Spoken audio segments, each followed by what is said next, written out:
उपेन्द्र द्विवेदी जे भारतीय सेना प्रमुख है तेमणे पाकिस्तान ने एक एवो कटाक्ष कर्यो छे ने एवी रीते जवाब आप्यो छे कि पाकिस्तान ने जो भूगोल में रहेवुं होय तो तेणे पोताना आतंकवाद ने पोषनारी जे नीति छे पाकिस्तान में तेने हटावी पड़शे। जी हाँ, भारतीय सेना प्रमुख उपेन्द्र द्विवेदीए पाकिस्तान ने सीधो संदेश आप्यो छे कि पाकिस्तान ने भूगोल में रहेवुं छे कि नहीं ते विचारी ले, कारण के हवे जो अमे हुमलो करीशुं एटले के भारत हुमलो करशे तो पाकिस्ताननो नक्शो बदलाई जशे। भूगोल में રહેવું હોય તો પાકિસ્તાન આતંકવાદને રોકે તેવું સેના અધ્યક્ષે કહ્યું છે। આ ઉપરાંત વાયુસેનાના વડા એપી સિંહે પણ પાકિસ્તાનના જુઠ્ઠાણાની પોલ ખોલી છે। ઓપરેશન સિંદૂરમાં પાકિસ્તાનને મોટા પાયે નુકસાન થયું હોવાનું એર ચીફ માર્શલે કહ્યું છે।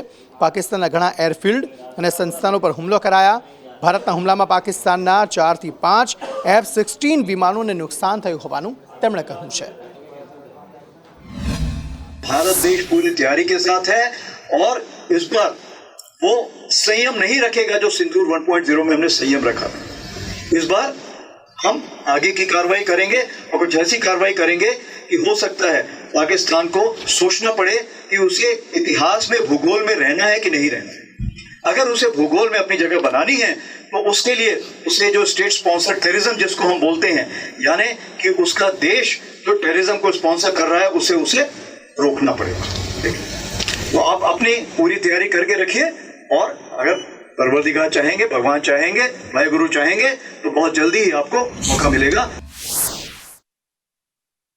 We have struck a large number of their airfields, and we struck a large number of their installations, and what we have gathered from whatever int reports we have got is that on ground, because of this strikes, there have been radars at least 4 places, command and control centers at 2 places, runway of course damaged at 2 places, then 3 of their hangars in 3 different stations have been damaged, and in that hangar as well as on tarmac we have signs of one C-130 class of aircraft, one AEW&C class of aircraft, and at least 4 to 5 fighter aircraft, most likely F-16 because that base happened to be F-16 which would have been under maintenance that time। आपने कोई एक ऐसी picture देखी है जहाँ पे हमारे किसी एयरबेस में कुछ गिरा हो, कुछ लगा हो, कोई हैंगर डिस्ट्रॉयड हो, कुछ हो?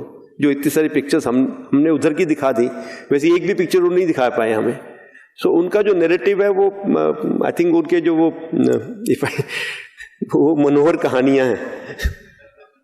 सो चलने दो, अच्छा है, उनको खुश रहने दो, एंड मे बी उनको अपनी पब्लिक को कुछ दिखाना है अपने साख बचाने के लिए।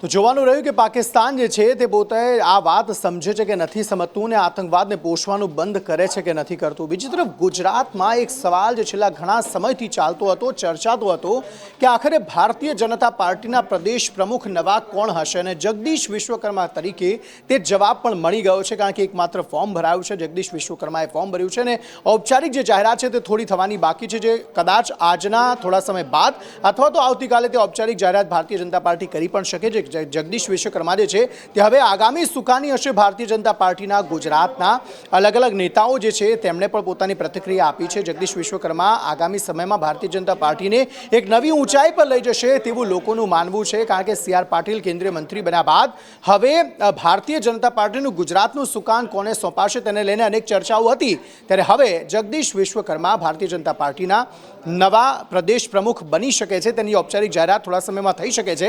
પરંતુ તેની પહેલા જગદીશ વિશ્વકર્માના ઘરે સેલિબ્રેશન જે છે તે થઈ રહ્યું છે, કારણ કે જગદીશ વિશ્વકર્માને એક મોટી જવાબદારી મળી રહી છે, ત્યારે તે તૈયારીઓ જે છે તે સેલિબ્રેશનની તૈયારીઓ જે છે તે જગદીશ વિશ્વકર્માના ઘરે થઈ રહેલી અત્યારે પણ જોવા મળી રહી છે।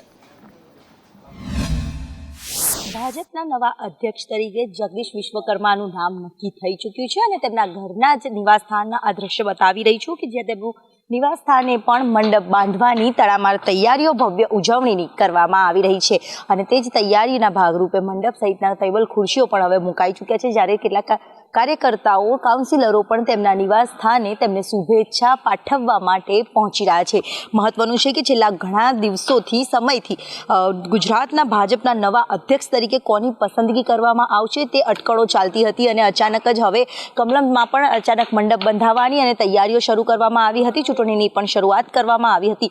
ઉમેદવારી ફોર્મ અત્યાર સુધીમાં માત્ર જગદીશ વિશ્વકર્મા દ્વારા જ ભરવામાં આવ્યું હતું અને હવે આ ફોર્મનો ભરવાનો જે છેલ્લો સમય પણ વીતી ચૂક્યો છે, એટલે કે તેનો સીધો અર્થ છે કે ભાજપના નવા પ્રદેશ પ્રમુખ અધ્યક્ષ તરીકે જગદીશ વિશ્વકર્માના નામ પર મહોર પણ લાગી ચૂકી છે અને આજે સાંજે મોટું ફંક્શન છે તેમના નિવાસ સ્થાને થવાનું છે. લોકો તેમને શુભેચ્છા પાઠવવા માટે તેમના નિવાસ સ્થાને ઉજવણી કરતા દ્રશ્ય પણ સામે આવી રહ્યા છે.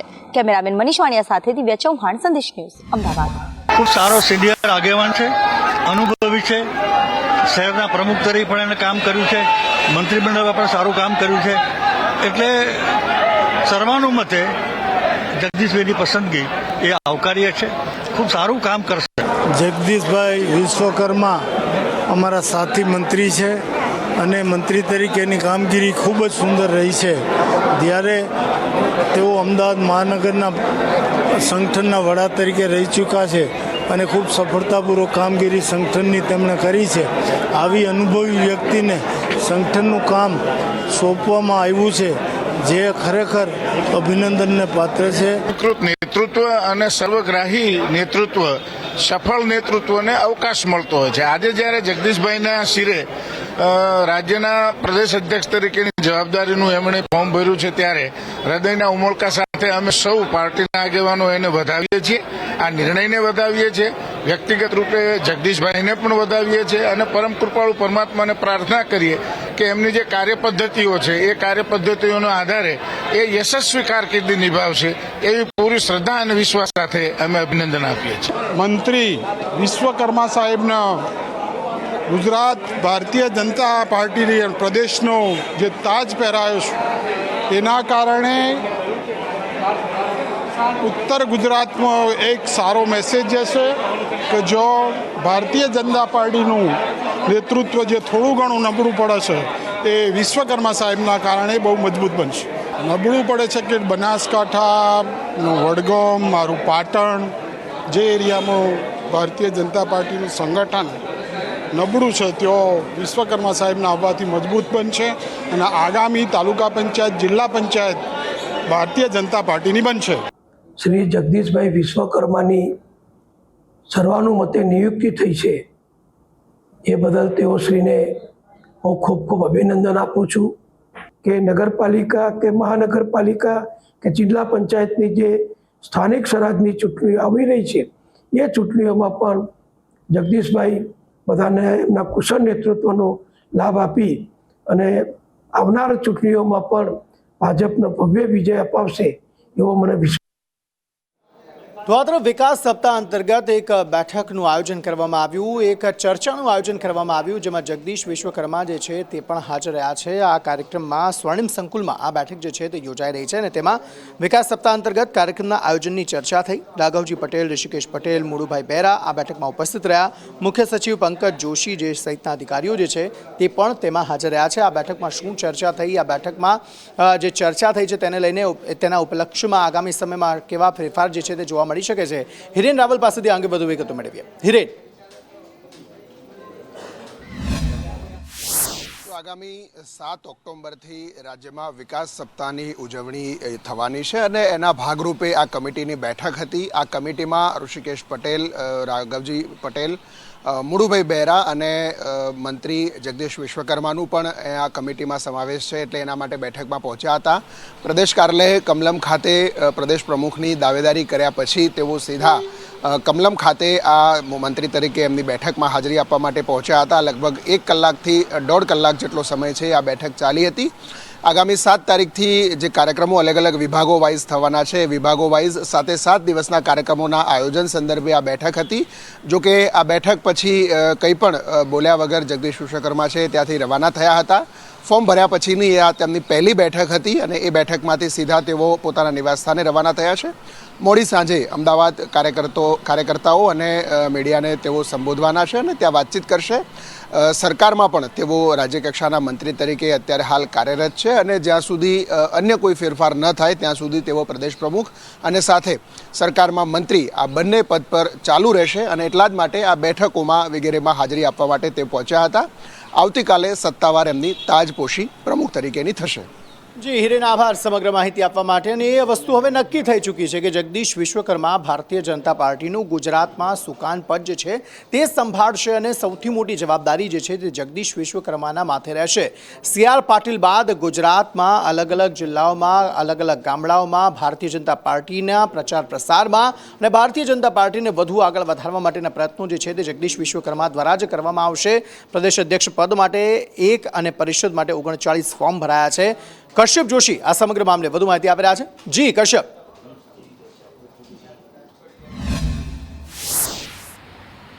અંકિત, પ્રદેશ અધ્યક્ષ માટે થઈ અને ચૂંટણી પ્રક્રિયા જે છે તે યોજાઈ હતી. તેમાં પ્રદેશ અધ્યક્ષ માટે થઈને માત્ર જગદીશ વિશ્વકર્મા છે તેમણે એક જ ફોર્મ ભર્યું હતું અને વર્ષાબેન દોશી જે છે જે હાલ પ્રદેશ ઉપાધ્યક્ષ છે તેના ટેકેદારમાં સહી કરી છે.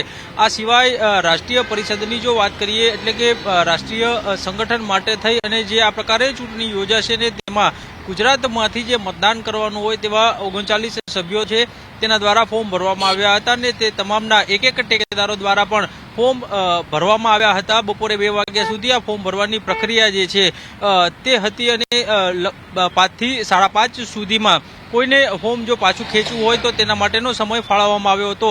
પરંતુ પ્રદેશ અધ્યક્ષ માટે થઈને માત્ર જગદીશ વિશ્વકર્મા છે તેના દ્વારા જ આ એક ફોર્મ ભરવામાં આવ્યું હતું. એટલે કે હવે અન્ય કોઈ સભ્યોએ ફોર્મ નહીં ભરતા જગદીશ વિશ્વકર્મા જે છે તે પ્રદેશ અધ્યક્ષ પદે બિનહરીફ તરીકે ચૂંટાયા છે. જી કશ્યપ, આભાર સમગ્ર માહિતી આપવા માટે. સમાચારો તરફ આગળ વાત કરી, વાત વલસાડની કરીએ. વલસાડના વાપીમાં એટીએસ દ્વારા એક રેડ કરવામાં આવી હતી અને મસ્ત મોટો જથ્થો ડ્રગ્સનો ઝડપી પાડવામાં આવ્યો હતો. 6 કિલોથી વધુનો જથ્થો જે છે તે ડ્રગ્સનો ઝડપી પાડવામાં આવ્યો હતો અને આ સમગ્ર મામલે કાર્યવાહી થઈ છે. સિન્થેટિક ડ્રગ્સનો કુલ 6 કિલો જથ્થો મળી આવ્યો હતો. ચલામાં આવેલ એક બંગલામાં આ ડ્રગ્સની કંપની જે છે તે ધમધમી રહી હતી. બહારથી રો મટીરિયલ લાવી અહીં ડ્રગ્સ બનાવવામાં આવતું હતું. કુલ 10 લોકો જે છે તે શંકાના દાયરામાં લેવામાં આવ્યા હતા. એટીએસ દ્વારા પૂછપરછમાં આંતરરાષ્ટ્રીય રેકેટનો પર્દાફાશ પણ થઈ શકે છે. જિગ્નેશ પટેલ પાસેથી આ અંગે વધુ વિગતો મેળવીએ. જી જિગ્નેશ.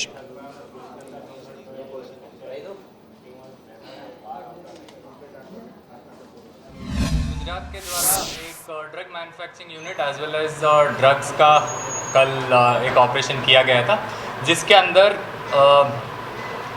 दमन में manufacturing unit as well as हमारा और वलसाड़ वापी में एक स्टोरेज यूनिट जैसा हमको बातमी मिली थी. हमारा प्रिलिमिनरी बातमी डीवाईएसपी शंकर चौधरी साहब को ऐसा मिला था कि वलसाड़ वापी में मोहनलाल पालीवाल, मेहुल ठक्कर, विवेक बलवेंद्र राय, ये 3 आरोपी एक्यूज्ड के पास मेफेड्रोन जो इलिसिट एनडीपीएस ड्रग है इनके पास मौजूद है और इसका मैन्युफैक्चरिंग कर रहे हैं और वलसाड़ के पास वापी के अंदर इनके पास पोजीशन में है. ये बातमी के ऊपर डीवाईएसपी शंकर चौधरी साहब ने वर्कआउट किया. टेक्निकल एनालिसिस, टेक्निकल सोर्सेज के अलावा ह्यूमन इंटेलिजेंस के तौर पे इस पर काम किया. ये इंटेलिजेंस दमन पुलिस के साथ भी शेयर किया गया था, जिसका दमन लोकल उनका क्राइम ब्रांच के साथ ये इंटेलिजेंस शेयर किया गया था. उनका हेल्प लिया गया था इस केस में, जिसके कारण वहाँ का लोकल ह्यूमन इंटेलिजेंस के तौर पे वहाँ का मैन्युफैक्चरिंग यूनिट एक बार आइडेंटिफाई करके ये पूरा इंटेलिजेंस को नक्की किया गया था. एक बार इसका इंटेलिजेंस को वेरीफाई करने के बाद इसका अलग अलग टीम बनाया गया था, जिसका नेतृत्व डीवाईएसपी शंकर चौधरी साहब ने किया था, जिसके अंदर wireless PSI Ravi Vadvana, police inspector Shri K B. Solanki, police sub inspector B D. Vaghela, police sub inspector Ajay Chaudhary, police sub inspector Mayur Solanki, police sub inspector M M. Gadhvi तथा स्टाफ, इसके अलावा Daman police as well as Valsad का एसओजी का हेल्प लेके अलग अलग जगह पे इसका रेड किया गया था कल को, जिसके अंदर हमको 5.9 किलोग्राम्स ऑफ मेफेड्रोन सीज किया गया था, जिसका इंटरनेशनल मार्केट में वैल्यू अराउंड 30 करोड़ होता है. इसके अलावा 300 kg का जिसका रॉ मटेरियल जो प्रीकर्सर्स है जो एमडी बनाने के लिए वो सारा सीज किया गया था। उसके अलावा जो इसको बनाने के लिए जो भी इंडस्ट्रियल इक्विपमेंट है जैसे grinder, motor, glass flask, heater, ये सारा भी इस केस में सीज किया गया था। તો એક તરફ 6 કિલોથી વધુનો ડ્રગ્સનો જથ્થો જે છે તે અહીંથી ઝડપાયો, બીજી તરફ ભરૂચના દહેજ ખાતે આ જ પ્રકારના 442 જેટલા ગુનાઓમાં પકડાયેલા ડ્રગ્સના જથ્થાનો નાશ કરવામાં આવ્યો છે અને તે પણ ગૃહ રાજ્યમંત્રી હર્ષ સંઘવીની ઉપસ્થિતિમાં દહેજની બેલ કંપનીમાં આ જે ડ્રગ્સનો જથ્થો જે જપ્ત કરાયો હતો તેનો નાશ કરવામાં આવ્યો। કુલ અલગ અલગ 17 જિલ્લાઓ છે કે જેમાંથી 442 ગુનાઓમાં આ ડ્રગ્સ જપ્ત કરાયું હતું। ત્યારે હર્ષ સંઘવીએ કહ્યું છે કે સમાજને ખોખલો કરી રહેલા ડ્રગ્સ રૂપી દાનવનું દહન કરવામાં આવ્યું છે। મેન્ટર પ્રોજેક્ટ માનસ હેલ્પલાઇન વધુ સઘન બનાવશે। દહેજમાં એન્ટી નાર્કોટિક્સ ટાસ્ક ફોર્સનો પણ પ્રારંભ કરાવશે તેવું હર્ષ સંઘવીએ કહ્યું છે। વિજયાદશમીના પર્વ પર રાવણ રૂપી બુરાઈનું દહન કર્યું, એ જ રીતે આજે આપણે સૌની નજરોની સામે આપણે ડ્રગ્સ રૂપી આસુરી શક્તિનું દહન કરવામાં ખૂબ મોટી સફળતા પ્રાપ્ત કરી છે। 468 કેસોનો 8000 કિલોગ્રામથી વધારે 384 કરોડ રૂપિયાનું ડ્રગ્સ આજે ખાક કરવામાં આવ્યું છે। અમદાવાદમાં એક સિરિયલ બ્લાસ્ટ, જી હા, સિલિન્ડર બ્લાસ્ટનો જે બનાવ છે તે બનવા પામ્યો છે, જેમાં એક વ્યક્તિ ઇજાગ્રસ્ત ચોક્કસપણે થયો છે। બાવળામાં આ બનાવ બનવા પામ્યો છે, જેમાં સિલિન્ડર બ્લાસ્ટમાં 2 વ્યક્તિઓને ઈજા પહોંચી છે, જ્યારે એક અતિ ગંભીર હોવાનું જાણવા મળી રહ્યું છે। પ્રચંડ ધડાકા સાથે બાટલો ફાટતા 4 મકાનો ક્ષતિગ્રસ્ત થયા હતા। સિલિન્ડર બ્લાસ્ટથી મકાનોની દિવાલ ધરાશાયી થઈ ગઈ। આંબા તળાવ વિસ્તારમાં આ બનાવ બનવા પામ્યો છે। પરિવાર રસોઈ બનાવી રહ્યો હતો તે સમયે આ બનાવ બન્યો। તસવીરોમાં જોવા મળી રહ્યું છે તેવી રીતે દિવાલો જે છે તે ઘરની આખી ધરાશાયી થઈ ગઈ। જે અન્ય વસ્તુઓ હતી તેને પણ નુકસાન પહોંચ્યું છે। આ ઉપરાંત 2 વ્યક્તિઓને ઈજા પહોંચી છે અને એક વ્યક્તિ અતિ ગંભીર હાલતમાં જોવા મળી રહ્યો છે।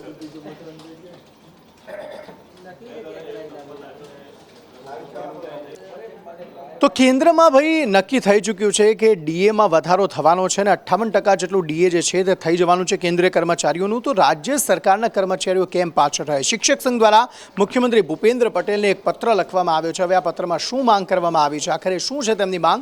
ધવલ માકડિયા પાસેથી વધુ વિગતો મેળવીએ। ધવલ, કેન્દ્રીય કર્મચારીઓની તો દિવાળી સુધરી ગઈ, પણ હવે ગુજરાત રાજ્ય સરકારના કર્મચારીઓની દિવાળી કેવી રીતે સુધરે તેને લઈને માંગ ઉઠી રહી છે। ગુજરાત રાજ્ય પ્રાથમિક શિક્ષણ સંઘે માંગ ઉઠાવી છે કે જેવી રીતે કેન્દ્રના ધારાધોરણ મુજબ તેમનું ડીએ વધારવામાં આવ્યું છે તેવી જ રીતે રાજ્ય સરકારના કર્મચારીઓનું પણ ડીએ વધારવામાં આવે। તેમણે શિક્ષણ સંઘે માનનીય મુખ્યમંત્રીશ્રીને પત્ર લખી અને આ અંગે સૂચિત કર્યું છે કે અમને એરિયસ સાથે દિવાળીનું બોનસ આપવામાં આવે ને એમાં ડીએનો વધારો આપવામાં આવે। જી ધવલ, આભાર સમગ્ર માહિતી આપવા માટે। સ્વાભાવિક છે કેન્દ્રીય કર્મચારીઓને ડીએમાં વધારો મળે એટલે રાજ્ય સરકારના કર્મચારીઓ પણ એ માંગ કરવાના કે તેમને પણ ડીએમાં વધારો મળે।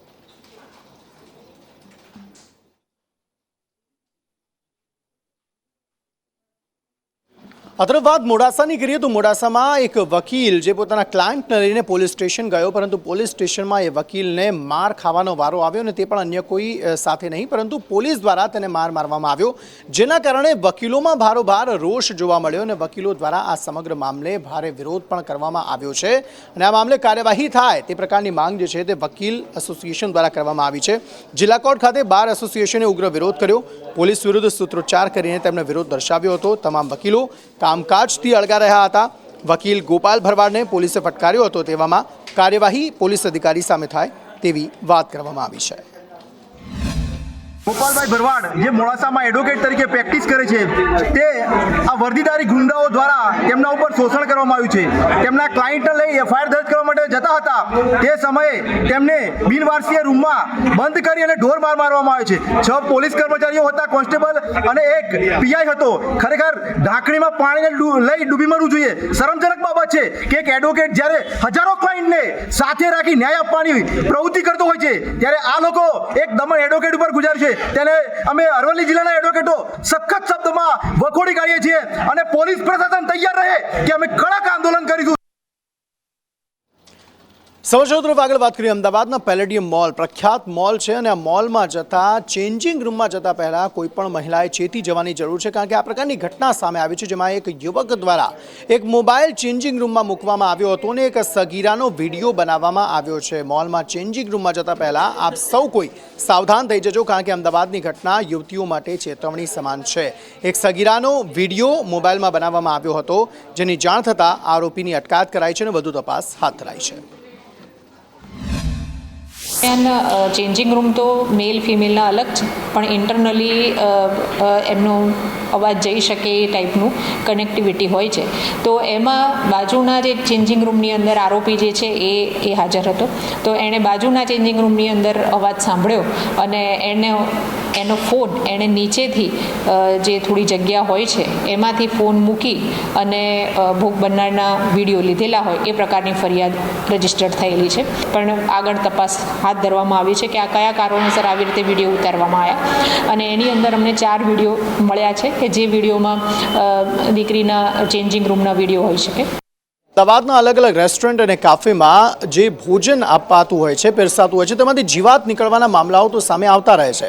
તેવામાં વધુ એક મામલો સામે એ રીતે આવ્યો કે જેમાં એક ગ્રાહકે ફરિયાદ કરી કે તેણે વેજ ભોજન જે છે તે માંગ્યું હતું પરંતુ તેને નોનવેજ ભોજન જે છે તે પીરસવામાં આવ્યું। અમદાવાદની આખરે કઈ રેસ્ટોરન્ટ છે કે જેમાંથી આ મામલો સામે આવ્યો જિગ્નેશ પટેલ પાસેથી આગે વધુ વિગતો મળે। જિગ્નેશ, તમે આના બદલે જઈને આપી દીધો કે ખરાબ ટેસ્ટ આપી દીધો કે વોટ એવર કંઈ પણ આપી દીધો હતો ને તો અમારા માટે એક્સેપ્ટ ખાતે આવેલી ધ પાર્ક રેસિડેન્સી હોટલની છે કે જ્યાં એક જ કિચનની અંદર વેજ અને નોનવેજ બંને બનાવાતું હતું અને તેમાં એક બેદરકારી થઈ કે જે યુવકે વેજીટેરિયન ફૂડનો ઓર્ડર કર્યો હતો પરંતુ તેને નોન વેજીટેરિયન જે ફૂડ છે તે પાર્સલમાં જતા જે ગ્રાહક છે તેણે કમ્પ્લેન કરી છે અને કોર્પોરેશન આ અંગે કાર્યવાહી કરે તેવી માંગ કરી છે કારણ કે અવારનવાર આવી બેદરકારી સામે આવતી હોય છે હોટલ સંચાલકો દ્વારા કે જ્યાં તેમને જે વસ્તુ પીરસવામાં આવે છે તેની ગુણવત્તા પર સવાલ ઊભા થતા હોય છે। કેટલીક વખત તેમાં જીવાત અથવા તો જે કહી શકાય કે ગરોડી જેવું નીકળતું હોય છે અને હવે જે આ મામલો સામે આવ્યો છે ત્યારબાદ 24 કલાક જેટલો સમય વીતવા આવ્યો પરંતુ કોર્પોરેશન દ્વારા હજી સુધી કોઈ સત્તાવાર કાર્યવાહી કર્યાની માહિતી સામે નથી આવી। માટે જ આરોપ લાગી રહ્યા છે કે કોર્પોરેશન આ અંગે કાર્યવાહી કરે, નક્કર પગલાં લેવાય જેથી કરીને લોકો સાથે આવી રીતે રમત જે હોટલ સંચાલકો છે તે ફરી એક વખત ન રમે।